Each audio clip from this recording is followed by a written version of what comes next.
Title: The Room That Followed.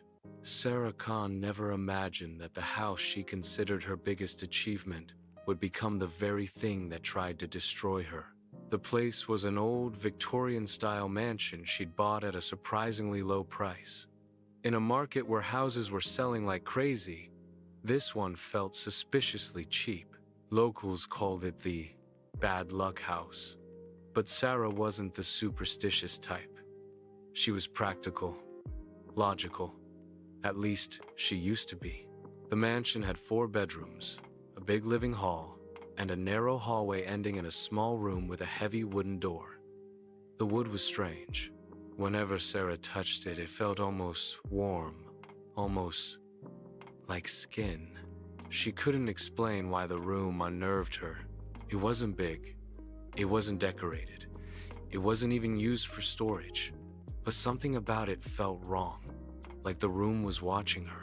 Her first night confirmed her fear. She turned off the lights, lay down in her bedroom, and as her eyes drifted half shut, she noticed something odd. The end of the hallway was darker than usual. Not normal darkness. A thicker kind of black. A black that looked alive, like it was hiding something. Or waiting. She shook the feeling off. First night, I'm exhausted. I'm imagining things. But that night didn't let her rest. Around 2:30 a.m., she woke up to a soft sound. Tap, tap, tap. Like someone running their fingernails gently on wood. Sara sat up straight, her heart hammered. The sound was faint but unmistakable. She got out of bed carefully and walked toward the hallway. The moment she turned on the light, the sound stopped. The room at the end looked the same. Dark, old, wrong. Just the house settling. She whispered to herself. The second night, the tapping returned. This time it was louder, steadier, more intentional. Sara again turned on the hallway light and rushed out, but the sound disappeared before she got close, almost like it knew she was coming. The third night, the horror escalated. Sara woke up for water and froze in place. The room, the one that was supposed to be at the far end of the hallway, was standing directly in front of her bedroom door. She blinked, hard, but it was still there. That same wooden door, slightly cracked open, pitch black inside. Her voice trembled. This is impossible. She pushed the door open, slowly, carefully. The inside was completely empty. There was nothing except claw-like scrape marks on the wall, as if something had been trapped inside and tried to escape. As she turned around to leave, the tapping started again. Tap, tap, tap. But it didn't come from the room. It came from behind her, from the hallway. Sara ran back to her bed and shut her door. The tapping stopped instantly. She stayed awake all night with the lights on. The next morning, everything was normal again. The room was back in its original place. The hallway looked ordinary. Nothing had moved. But Sara knew what she saw.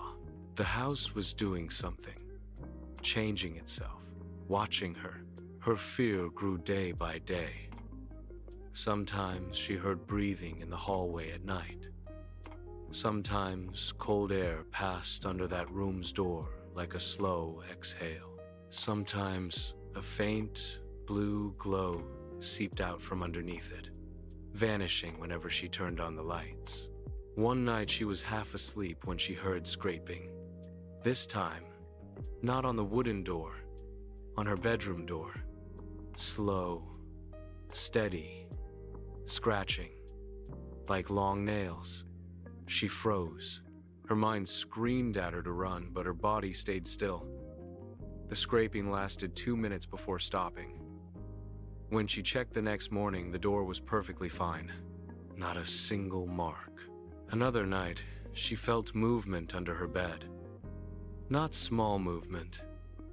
Something long and slow, crawling, coiling, like a creature folding itself to fit in a tight space. She jerked her feet back. Her pulse thundered.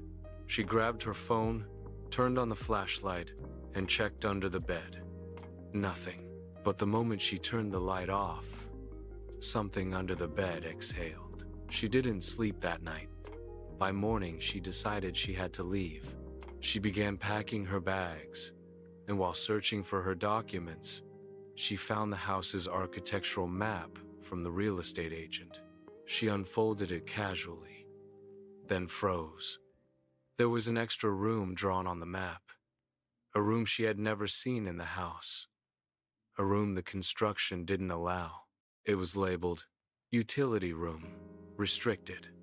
Her stomach dropped. She walked to the hallway wall where the map showed the hidden room should be. She knocked gently. The wall sounded hollow.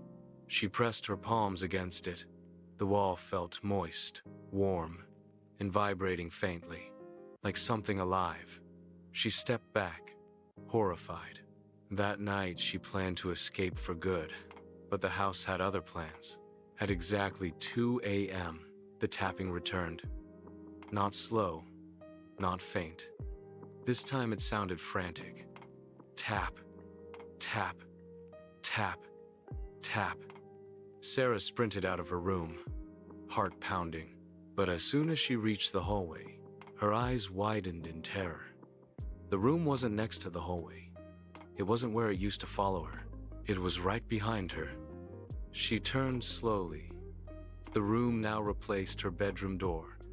The wooden door was where her bedroom entrance should have been. Her real door was gone. The door of the room opened slowly, not pushed by a hand. It opened like something inside was pulling it with invisible arms.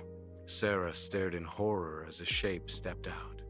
Long arms, a perfectly straight, unnatural spine, a face hidden in deep shadow, as if someone had carved a hole in reality.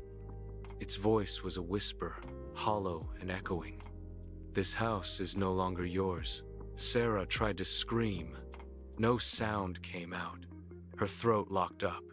The creature walked toward her at a calm, steady pace. The hallway began to shift, as if the walls were breathing and moving. Sara stumbled backward. She fell hard onto the wooden floor as the creature moved over her, towering. The house swallowed her screams. The next morning, neighbors found Sara unconscious in the hallway. Her eyes were open, but empty. Her mind was gone. Doctors called it extreme psychological shock, but that wasn't the worst part. The small room that had always been at the end of the hallway, it was gone, completely erased from the house. But on the left wall of Sara's bedroom, a new doorframe had formed. The same size, the same wood, the same warm living texture. That night, when the neighbors stayed to watch over her, they heard faint tapping inside the new wall. Tap, tap, tap, followed by a whisper. The room follows the one who sees it. No one lives in that house anymore. But the neighbors say some nights they spot a dark face staring through the windows. And every week, the direction of the hallway seems to change on its own. Nobody knows where the room is now. But one thing is certain, the room is still following someone.